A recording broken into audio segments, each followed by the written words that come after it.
Véritable success story de la radio Espace Guinée, les grandes gueules, détentrices des meilleurs scores radio en Guinée, de la meilleure émission talk show, a donné le créneau horaire du départ au bureau et du retour à la maison, récoltant depuis des années consécutives le titre d'émission la plus écoutée en Guinée, toutes catégories confondues. Un grand total de plus de 5 millions d'auditeurs ont été fidèles au talk show Les GG, diffusé jour après jour sur toutes les stations du réseau Adafo Média de 9h à 10h30, un exploit qui restera longtemps dans les annales de la bande FM en Guinée.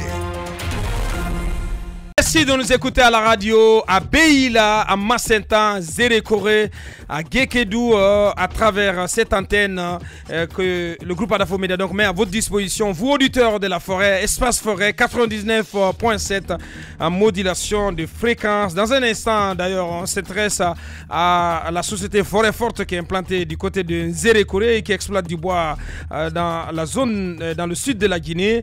Et les travailleurs de cette société qui n'auraient donc pas le cœur à la fête en cause leurs conditions de travail qui ne se seraient guère améliorées et ajouter à cela les menaces de licenciement qui leur pèseraient fréquemment.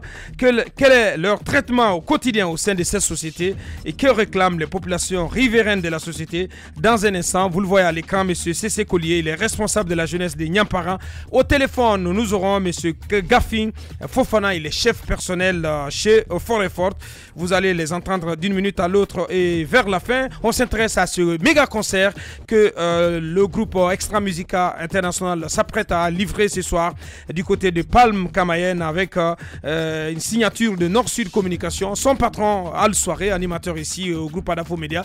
Vous l'entendrez, il va nous rejoindre vers la fin de cette émission. Au téléphone, Roga Roga en personne, donc nous allons avoir dans cette émission. Avant de donner la parole à notre invité, Tamba Zakari Milmono, on vient d'écouter Aboubakar Souma. On a écouté Aboubakar Souma sur la possibilité pour le SLEG de participer donc d'accepter, de répondre favorablement à cette invitation de l'inspecteur général du travail. C'est plutôt sans surprise qu'on a entendu cette réponse, que comme quoi le représentant du SLEG et certains des membres donc du bureau du SLEG ne seront pas à cette invitation, ne répondront pas favorablement, parce qu'il faut quand même dire que la période qui avait été annoncée par rapport aux négociations, la période part du 2 mai. Mais comme tous nous avons pu le voir, on peut tolérer cette marge. Absolument, je pense que ça rentre quand même dans le cadre de cet intervalle-là. Mais à la fin, c'est le courrier qui est adressé à Aboubakar Diallo, ce que je dis, on a bien compris que par le passé, il avait déjà refusé, il avait exigé qu'il soit, qu'on s'adresse à lui comme étant le secrétaire général du SLEG. Cette fois, on revient sur la même tendance, c'est comme une sorte de provocation, une récidive qui n'a rien pour arranger la situation. À mon avis, quand on est sorti d'une telle crise, celle que nous avons vécue précédemment, on aurait dû y prendre de la graine, savoir comment avancer désormais. Malheureusement, ce n'est pas ce à quoi nous sommes en train d'assister. Le gouvernement est dans la logique d'un nouveau congrès, ça se sent déjà. La logique d'un nouveau congrès, ça c'est une chose à Aboubakar Diallo. Mais par le même moment, et ça on n'a pas encore l'occasion. Qui peut être fatal. Hein. Non, mais par le même moment, Aboubakar Diallo, par le même moment, il faut rappeler à Aboubakar Souma que son rôle, c'est pas de demander le départ d'un ministre. Ça, c'est quelque chose à savoir. Il faudrait pas que il en demande davantage. Moi, à la fin, je pense que quand on sort d'une telle situation, il faut apprendre des choses et éviter que l'on retourne là où nous, il faut éviter de remettre de l'huile sur le feu. Bien. Et c'est valable pour les deux parties, autant pour le gouvernement que pour Aboubakar Souma. Moi, je me dis que si on ne peut pas avoir deux positions en même temps, soit on a reconnu Aboubakar comme secrétaire général du SLEG, c'est pourquoi on est parti dans les négociations et on a abouti à ce qu'on a vu, soit on ne le reconnaît pas et on n'a rien obtenu. Il faut éviter que, avec tout ce qui s'est passé qu'à cause des détails, c'est vrai que c'est important, mais c'est tellement minime par rapport à tout ce qu'on a vu déjà. Il ne faudrait pas que pour ceci, on bloque le dialogue et qu'on tende vers la chose. Et de ce fait encore, je dis que je ne suis pas avec tendance qui voudrait que dès qu'il y a un petit pépin, on menace d'aller en grève. Il faudrait faire très attention. L'objectif aujourd'hui, c'est d'éviter qu'on se retrouve dans la même situation, parce que les négociations syndicales, ça va se poursuivre. Parce qu'il y a tellement de choses à faire. Même en France, partout dans le monde, on veut toujours plus. Donc, qu'on trouve une solution, mais qu'on ne s'attarde pas sur des que les deux parties soient raisonnables, surtout. Allez-y, Moïse. Moi, je pense que le plus difficile a été déjà fait. Je pense qu'on a déjà dépassé beaucoup de péripéties. Maintenant, il est temps que le gouvernement ne puisse pas aller chercher des terminologies qui soient capables de jeter encore de l'huile sur le feu. Il faut l'appeler super secrétaire général si vous voulez. Parce qu'il a déjà mené le combat et obtenu de vous tout ce qu'il voulait. En tout cas, le point fondamental a été obtenu. Donc, cette terminologie n'a pas de sens, à mon avis. Mettez secrétaire général et vous avancez. Le couloir de négociation, heureusement, lui-même, il a confirmé. Les 8 millions, ce n'est pas un point non négociable. C'est pas un point non négociable. Donc, ils ne sont pas flexibles là-dessus. Vous allez parvenir certainement à un compromis. Donc, ils ne sont pas inflexibles là-dessus. Donc, ils vont parvenir à un compromis. Ensuite, le 1er mai doit être aussi l'occasion de pointer du doigt un certain nombre de faits. Il y a des travailleurs dans certaines entreprises qui sont considérés comme étant des sous-hommes. C'est le moment de le dire. À travers ils sont soumis à une sorte de bagne. C'est pas possible. Parce que l'inspection n'est pas régulière dans certaines entreprises. Et même s'il y a un petit soulèvement dans ces entreprises-là, tout de suite, la revendication équivaut au licenciement direct. Mais il y a beaucoup d'entreprises où on ne permet même pas de mettre en place des unités syndicales. C'est très grave. Je pense à ces pompistes, à ceux qui travaillent dans les stations d'essence. Mais ils ont un salaire lance-roquette. Ils sont maltraités. Ils ne peuvent pas ouvrir la bouche parce que s'ils le font, directement ils sont mis à la porte. Parce que vous savez très bien que le chômage, ils préfèrent avoir un salaire moindre que d'être mis dehors. Le cas vigile.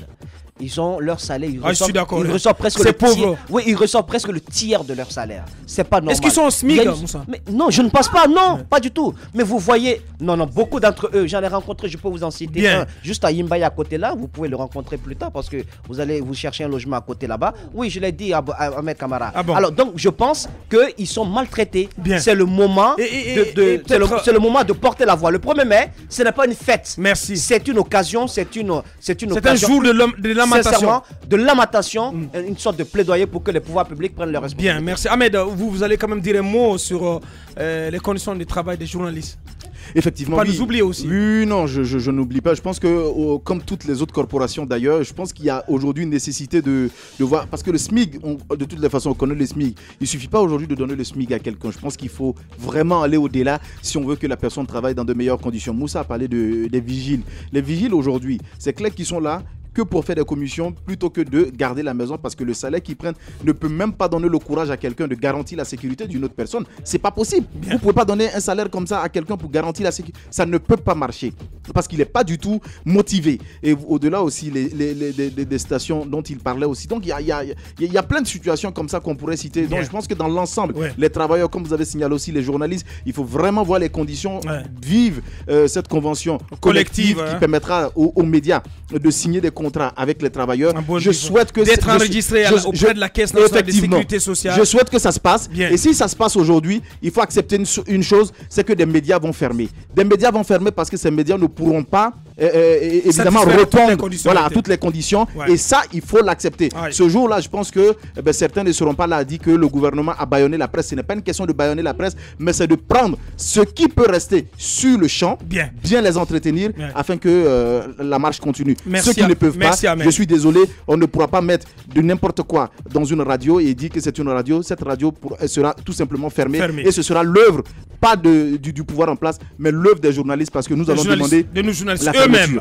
Mais merci bien. Notre invité à présent, monsieur Cécé Collier. Bonjour.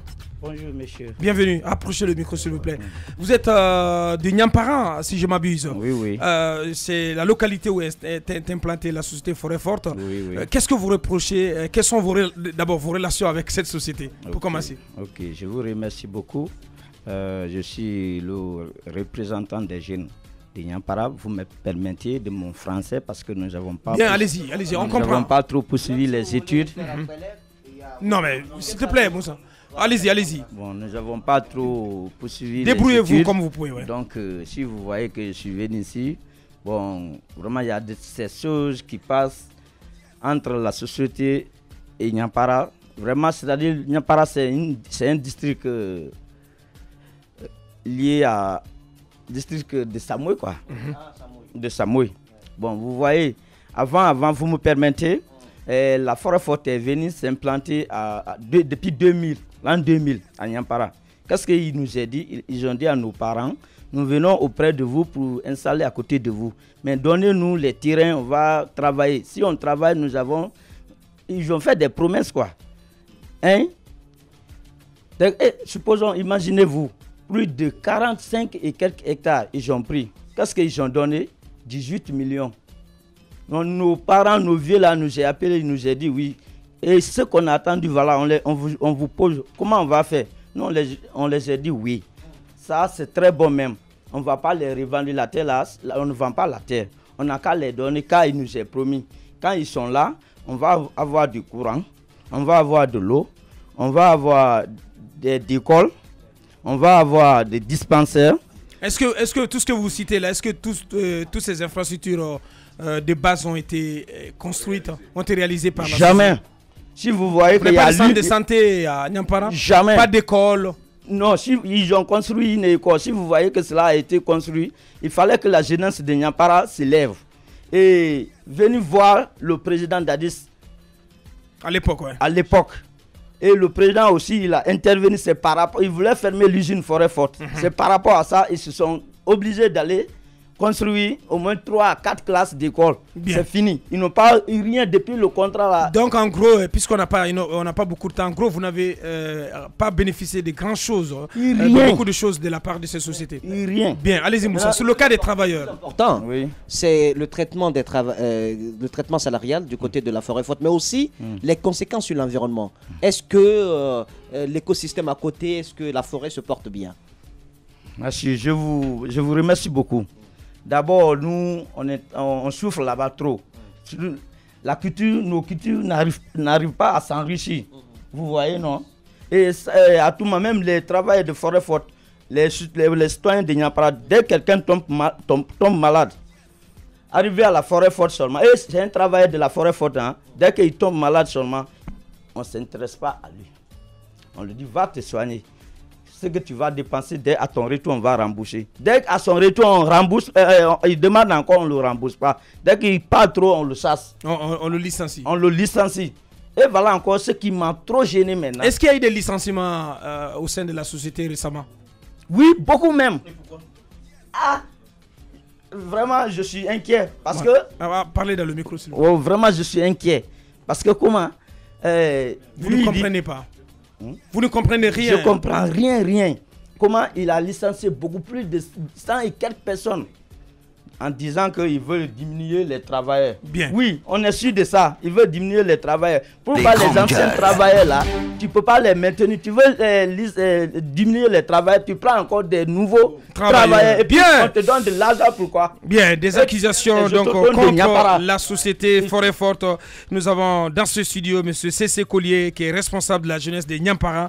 Et donc au téléphone à présent, M. Gafim Fofana, il est chef personnel chez Forêt Forte, il est en direct. Les grandes gueules. Bonjour Monsieur Fofana. Bonjour. Bienvenue dans les grandes gueules. Vous nous écoutez sur place en Guinée forestière en Zérekoré sur 99.7. Monsieur Gafim Fofana en direct. Allez-y Mafoudia. Alors Monsieur Fofana, on va commencer avec les infrastructures. On a écouté notre invité. Il disait qu'à votre arrivée, vous vous êtes engagé justement à construire une école, un centre de santé et pour le moment, et bien d'autres choses. Mais pour le moment, il n'y a que l'école de 3 à 4 classes. Et là aussi, il a fallu que les jeunes se lèvent. Comment est-ce possible que vous qui vous êtes êtes engagé à réaliser ces infrastructures, vous traîniez de la sorte? Dans la zone de Nyampara. Bon, je m'en vais vous dire, pour les vrais fils dignes de Nyampara peuvent reconnaître ce que la Forêt Forte a fait pour leur communauté. Ils sont en train la personne qui est en train de parler là-bas qu'on a construit 4 classes, est-ce qu'il est bien renseigné? Nous, on a construit le collège de Nyampara, donc avec tous les équipements, dont le coût s'élève à environ 100 millions. Et on est parti loin de ça aussi, on a construit la maison de jeu de Nyampara. C'est la Forêt Forte qui a fait ça. Et la communauté de la Forêt Forte, de Nyampara, s'est mobilisée pour... Monsieur Gaffi, franchement, quand on fait la relation entre... ça fait 18 ans que vous existez dans cette localité. Quand on fait la relation entre les gains de Forêt Forte en termes de coupe de bois et de fabrication de plafonds, etc., et l'investissement l'investissement que vous êtes en train de faire du côté de Kakimbo, vous nous parlez d'un investissement de 100 millions dans une zone où vous avez quand même fait près de 20 ans? Non, d'abord, ça c'est un exemple que je vous ai donné. Je vous ai dit que la communauté de Nyampara, dont même M. Panso, qui est même le président de ce village, régulièrement à chaque problème. Oui, mais il se revendique président de la jeunesse de Nyampara. Vous le connaissez ou pas? Je ne le connais pas. Ça, c'est une personne même inconnue. Une personne inconnue. Bien. Alors quelles sont les réalisations Quelles sont les réalisations de la Société Forêt Forte à Nyampara? Même, c'est pas seulement Nyampara seul, même la sous-préfecture de Samouy. Même la sous-préfecture de Samouy, du point de vue construction, des édifices écoles, les centres de santé, même dans les différents villages de Nyampara, on a même réalisé beaucoup de réalisations dans ce village-là. Et la personne qui est en train de reprocher la forêt forte comme ça, bon, moi, à mon avis, il n'est même pas connu par non seulement de la jeunesse de Nyampara.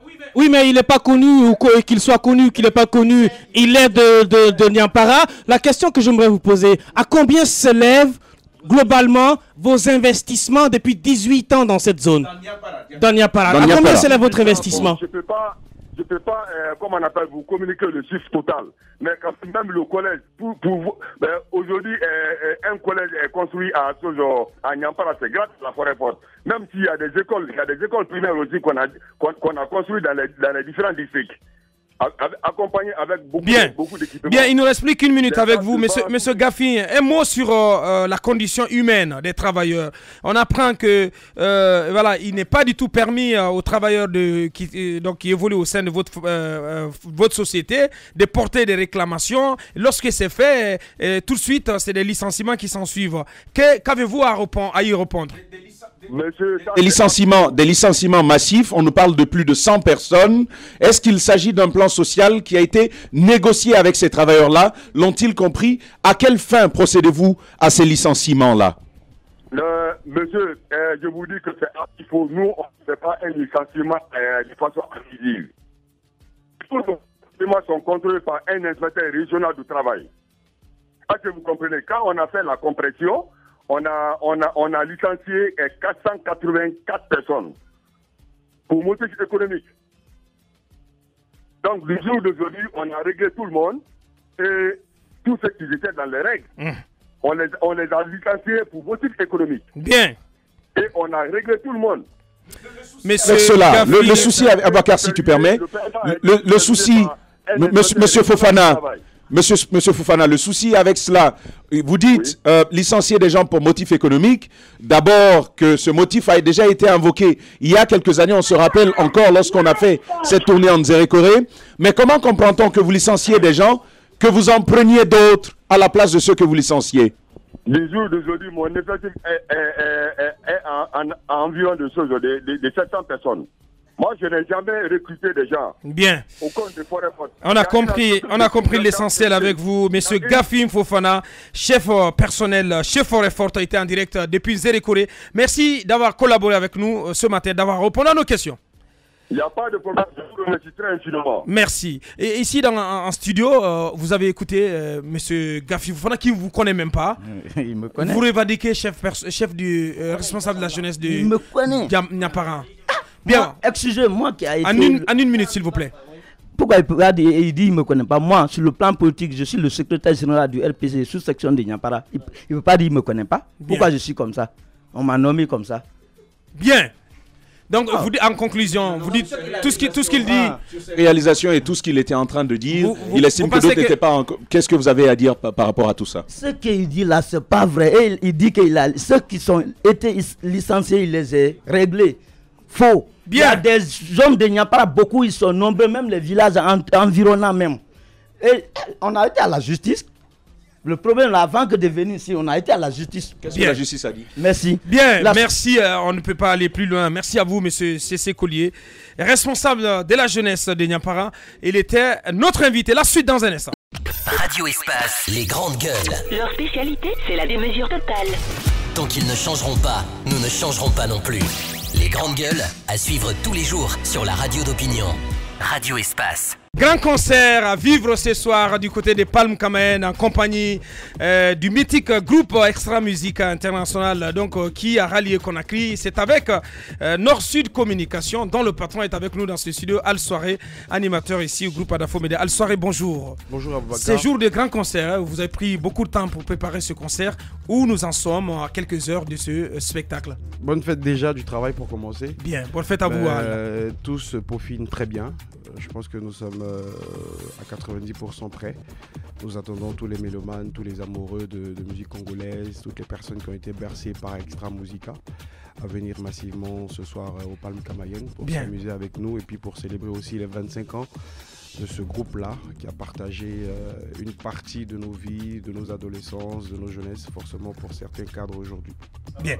Et ce qu'on va faire, on va donner la parole au chef d'orchestre du groupe, Roga Roga, en personne en direct. Bonjour, monsieur Roga Roga. Bonjour. Bienvenue dans cette émission. Allez-y, Moussa. Naza célèbre Tina Guinée-Conakry. Bienvenue. Merci, merci. Olingi Oib Sanini ba Melomania Guinée parce que au bêta concert lelo na Palmes Kamen tozo yokayo Bolingi Oib Sanini. Bien, alors monsieur Roga Roga, qu'est-ce que vous allez offrir comme surprise ce soir? Ce soir d'abord nous allons jouer tout le répertoire d'Extra Musica, donc du début jusqu'à aujourd'hui. Il faut savoir que ça fait près de 20 ans qu'on n'a pas mis pied ici. Donc nous sommes venus à la rencontre de nos fanatiques. Donc tous ceux qui vont acheter les tickets, venez ce soir, ça va être vraiment à l'auteur. On vous attend. Parce que nous avons préparé le concert, ça fait 4 mois que nous avons préparé le concert. Et donc il faut venir voir parce que c'est un concert unique. Hein. Donc on vous attend ici au parc Kamaen, au Palmes Kamaen. On vous attend ici parce que bon, on va bientôt démarrer la balance et puis voilà quoi. Roga Roga en personne, donc en direct dans cette émission. Tamba. Et donc finalement, on voit bien que c'est dans le cadre de la célébration. Bon enfant dans ce studio. Absolument. J'aurais eu envie de dire, vous êtes venu à Conakry, c'est une très très bonne chose de vous avoir au milieu de nous. La question finalement, c'est de savoir, ça fait quoi de se retrouver à Conakry dans le cadre de la célébration de cet anniversaire, vous qui êtes professeur des Français. Ah, professeur de français, non. On n'est pas professeur de français. Mais je dirais que nous avons choisi Conakry parce que bon, c'est symbolique, hein, il faut savoir aussi. Bon, pendant notre existence, quand il y a eu la bêtise humaine à Brazzaville, c'est Conakry qui nous a reçus. Et c'est pour cela que nous avons pensé démarrer notre tournée des 25 ans ici à Conakry. C'est vraiment très symbolique. Et puis, les Guinéens ont toujours accepté Extra Musica. Et voilà, nous, on a décidé de commencer notre tournée ici. Voilà. Bien. Roga Roga, en direct dans cette émission. Dernière question. Alors, c'est clair que vous venez avec de la nouveauté parce que vous avez sorti un dernier album il n'y a pas longtemps. Alors, pourquoi est-ce que vous avez mis tout ce temps avant de sortir cet album? C'était quoi exactement? Le groupe n'était plus, ne conjuguait plus le même verbe ou quoi? Non, il fallait prendre notre temps parce qu'il faut savoir que Extra Musica, à chaque fois quand on sort un album, il faut donner la meilleure des choses. Parce que bon, il faut prendre le temps de travailler, prendre le temps afin qu'on puisse donner au public ce qu'ils veulent. On ne peut pas venir faire juste un truc à la hâte, non. Donc on avait décidé de beaucoup travailler et voilà aujourd'hui les disques sur le marché. Donc ceux qui peuvent acheter sur Internet, donc c'est sur iTunes, Amazon, ainsi de suite. Bon, ceux qui ne peuvent pas acheter, ils peuvent aller chez les disquaires, acheter le disque. Bien, on a compris l'essentiel avec vous, monsieur Roga Roga, en direct depuis Palmes Kamen, où se déroule le concert ce soir. Merci à vous, Roga Roga. Bien. Merci d'avoir répondu à nos questions. Ici en studio, on n'a plus le temps, Moussa. La radio, c'est l'heure. Alors, soirée, quel message à l'endroit du public de Conakry? Est-ce que tout est calé?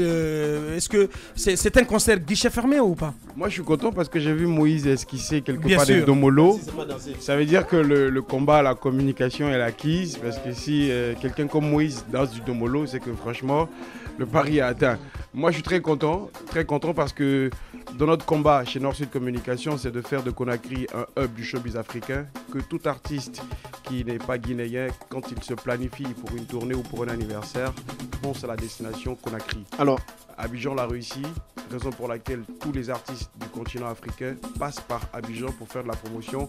Il faudrait que ce combat-là aussi, pour nos promoteurs, soit le nôtre. Nous ne sommes pas fermés sur nous sommes ouverts aux autres cultures. L'Afrique a été ouverte à la Guinée, c'est à la Guinée de s'ouvrir aussi. Le ticket, c'est très il est à combien? 500 000 francs l'entrée, si vous voulez manger 1 million. Bien. Alors on sait qu'organiser un concert, c'est quand même pas facile. On parle entre guillemets d'animosité dans ce monde. Est-ce que vous rencontrez parfois ce genre de situation? Vous êtes une jeune agence. Hein. Voilà, écoutez, nous, durant l'organisation, on se tient rigueur dans tout ce qu'on fait. Il y a forcément des imperfections. Nous sommes des êtres humains. Mais on accepte de faire des erreurs et on permet à ce que le public puisse nous juger objectivement et puis qu'on puisse grandir avec ce public et prendre l'expérience. Nous n'avons pas la Le concert, il démarre à 20h. Déjà, le concert, il va démarrer avec quelques 20h, parce qu'il y a des groupes guinéens qui ont été influencés par la musique congolaise, comme BCBG du Gouba, comme Danger de Koléa, qu'on a aussi associé aussi à cette très belle fête pour qu'eux aussi puissent profiter de ce genre de rencontre culturelle. C'est très important. Donc vous inquiétez pas, ça sera de la superbe sono. Pour ceux qui ont assisté au concert de José, on peut le remarquer. Chez Nord-Sud Communication, c'est d'abord la perfection. Concert attendu ce soir de Extra Musique International avec cette jeune agence Nord-Sud Communication. Son patron, Al Soirée, il était notre invité, notre dernier invité. Merci à vous, Al Soirée. Est-ce que Moïse, si tu permets à Bakar, on va déplacer un peu les chaises? Bien. Hein? C'est la fête du travail. Tous les jours on parle. On va déplacer on va faire ça avec les 4 heures. Merci à Al Soirée. Merci à toute l'équipe.